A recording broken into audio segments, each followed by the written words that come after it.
इलाहाबाद उपचुनाव में भाग्य आजमा रहे करीब 20 प्रत्याशियों का भाग्य शनिवार को ईवीएम में बंद हो गया। इलाहाबाद का रण कौन जीतेगा, इसका फैसला 2 नवंबर को वोटों की गिनती से तय होगा।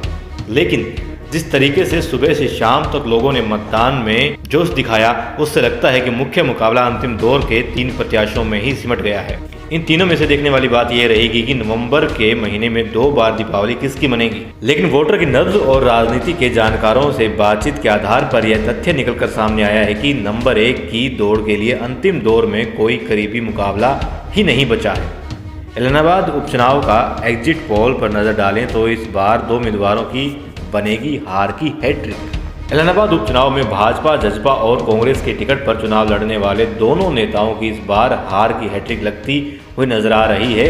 भाजपा जसपा के प्रत्याशी गोविंद कांडा अगर चुनाव हारते हैं तो यह उनकी लगातार तीसरी हार होगी, यानी हार की हैट्रिक। वहीं हार की हैट्रिक बनाने वाले दूसरे प्रत्याशी के तौर पर कांग्रेस उम्मीदवार पवन बेनीवाल का नाम सामने आ रहा है। पवन बेनीवाल की हार की हैट्रिक जो है इलाहाबाद की सीट पर ही बनने वाली है। वे इस उपचुनाव में कुछ समय पहले भाजपा को छोड़कर कांग्रेस में आए थे और कांग्रेस प्रत्याशी के तौर पर मैदान में थे। इससे पहले वे 2 चुनाव भाजपा प्रत्याशी के तौर पर इलाहाबाद से ही लड़ चुके हैं और हार चुके हैं। वे पिछले दोनों विधानसभा चुनाव में भाजपा प्रत्याशी के तौर पर इलाहाबाद में उतरे थे और दोनों ही चुनाव में नंबर 2 की पोजीशन पर रहे थे। भाजपा जसपा के प्रत्याशी गोविंद कांडा दूसरे नंबर की दौड़ में आगे बढ़ते नजर आ रहे हैं। गैर किसान वोटर के साइलेंट रहने की वजह से अनुमान लगाया जा रहा है कि कांडा के पक्ष में अच्छी खासी वोटिंग हुई है। जिस तरह से उनके पक्ष में भाजपा की पूरी टीम चुनाव प्रबंधन में जुटी रही, जसपा के रणनीतिकार कैप्टन मीनू बेनीवाल लगातार एक्टिव रहे। वे मतदान से पहले के 48 घंटे के दौरान कांडा टीम की वोटों को लेकर मैनेजमेंट नजर आई, उससे कांडा के दूसरे नंबर पर रहने की संभावना नजर आ रही है। हालांकि लगातार 2 बार के चुनाव में इलाहाबाद की धरती पर नंबर 2 की पोजीशन पर रहने वाले पवन बेनीवाल इस उपचुनाव में एक बार फिर खुद को मतदाताओं के सामने इस तरह पेश नहीं कर पाए कि वे मुख्य मुकाबले में बने हुए हैं। इसका खामियाजा उन्हें इस चुनाव में जरूर भुगतना पड़ सकता है। पवन बेनीवाल के इस मुकाबले में तीसरे स्थान पर रहने की संभावना बनी हुई है। देखा जाए तो कांग्रेस से प्रदेश अध्यक्ष कुमारी सैलजा के अलावा किसी ने भी पवन बेनीवाल के चुनाव को सीरियसली लिया ही नहीं। हुड्डा परिवार और उनकी टीम ने इस उपचुनाव से लगभग किनारा किया हुआ था। दोनों पिता पुत्र ने चुनाव प्रचार की महज रस्म अदायगी ही की।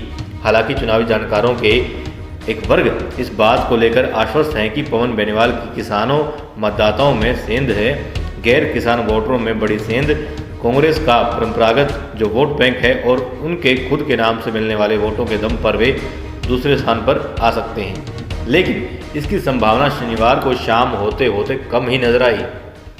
3 कृषि कानूनों का विरोध कर रहे किसानों के समर्थन में नेल्लो विधायक अभय सिंह चौटाला के इस्तीफे से खाली हुई इलाहाबाद की सीट पर उपचुनाव में इस बार किसान वर्ग बड़ी जीत की ओर जाता हुआ नजर आ रहा है। तीनों कृषि कानूनों के विरोध में आंदोलनरत किसानों ने जब नेताओं से अपने पद से त्यागपत्र मांगा तो अभय सिंह देश के एकमात्र ऐसे नेता के तौर पर उभर कर सामने आए जिन्होंने अपनी विधायकी से ही त्यागपत्र दे दिया।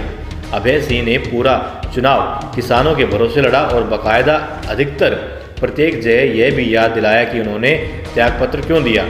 मौजूदा सरकार के प्रति किसानों के अंदर इस चुनाव में कृषि कानूनों को लेकर गुस्सा भी साफ नजर आया और कुछ गांवों में उन्होंने सरकार में शामिल पार्टियों के नुमाइंदों को घुसने भी नहीं दिया।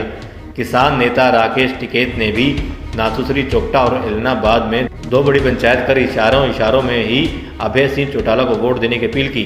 शनिवार को मतदान के दिन भी दोपहर बाद टिकैत का एक बयान सामने आया जिसमें वे कहते नजर आए कि इलाहाबाद उपचुनाव में किसानों ने सरकार को दवाई दे दी है, किसान बड़े मार्जिन से जीत की ओर हैं। यानी वोटिंग के बाद इलाहाबाद के रण में यह साफ हो गया कि इस चुनाव में किसान बड़े मार्जिन से जीत रहा है। संभावना जताई जा रही है कि अभय सिंह चौटाला की जीत का मार्जिन पिछले बार से अधिक रहेगा।